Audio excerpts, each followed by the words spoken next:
joining us. I'm Rose Martin, and this is Real Life with Susan Harf, our favorite life coach who offers us tips and strategies to navigate those tricky situations we get ourselves into in everyday life.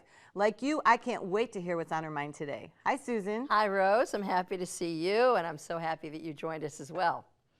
So today the question is, should you give advice to your adult children? Did my mother call you? The answer is no. Okay, Rose, we're done. We're leaving the set.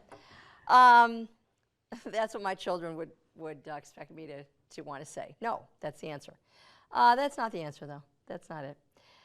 I think it's important to think about a lot of things when you are approaching giving advice to your adult children.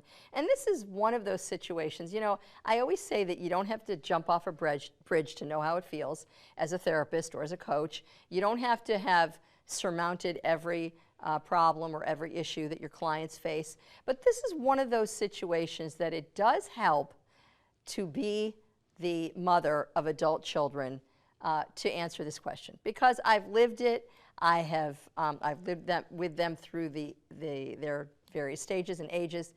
And what I'm really talking about here is, should you give advice to your adult children?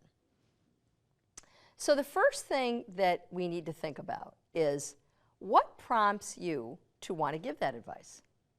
And the reason we need to ask that question to ourselves is because we are sending a message to the adult child when we give advice that sometimes we don't even know we're doing. When we give advice, the person could be assuming that we believe they need our advice. And one step beyond that, we might believe that they're not going to figure this out without our advice.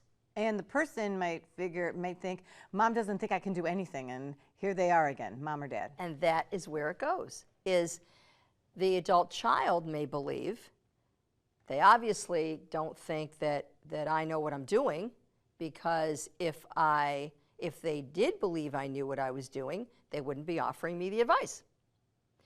When in fact, if we stop to consider, why are we giving this advice, then we also may offer the reason to the adult child. And you know what the reason is most often when we give advice? No. Well, the reason is fear. And it's not even fear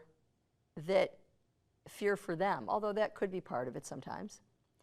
It's our own fear. That they're not going to need you anymore?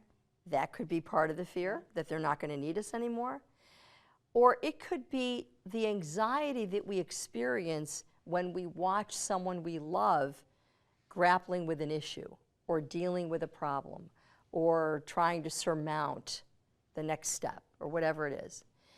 Sometimes we feel anxious, and anxiety promotes all kinds of thoughts, feelings, and behaviors. So when we're anxious, we may tend to clam up, but in the case of the parent with the adult child, we tend to talk. We tend to talk more than we should.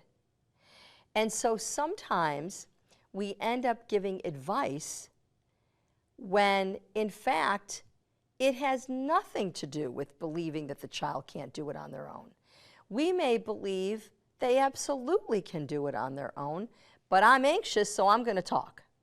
What about if you've conditioned them because of giving them so much advice, they don't even try to offer suggestions. They're just going to kind of sit back and say, well, you're going to tell me which way that this should go. So then it's almost counterproductive that they're not making decisions or doing things on their own because you're always telling them before they can even think about it. That's exactly right. And we're going to talk about that in a couple minutes here, because that's another part of this issue, is what prompts the adult child then to seek your advice, to ask for your advice, to take your advice, to not take it. There's all kinds of other dynamics occurring in the advice-giving process. But let's say, for instance, you're offering advice. You find yourself in a situation where you're offering advice. Solicited or unsolicited, or does it matter? It matters a lot. Unsolicited advice. And let's say the child is thinking, there they go again, they don't think I can handle it. If the child says that to you, that's a bonus. If the child says, do you think I haven't figured it out for myself, or do you think that I haven't been alive, 40 years or 30 years or whatever, that I can't figure this out for myself? If the adult child lets you know in some way that they believe that you think that they can't do it, they can't surmount this, then the reason it's a bonus is you can address that.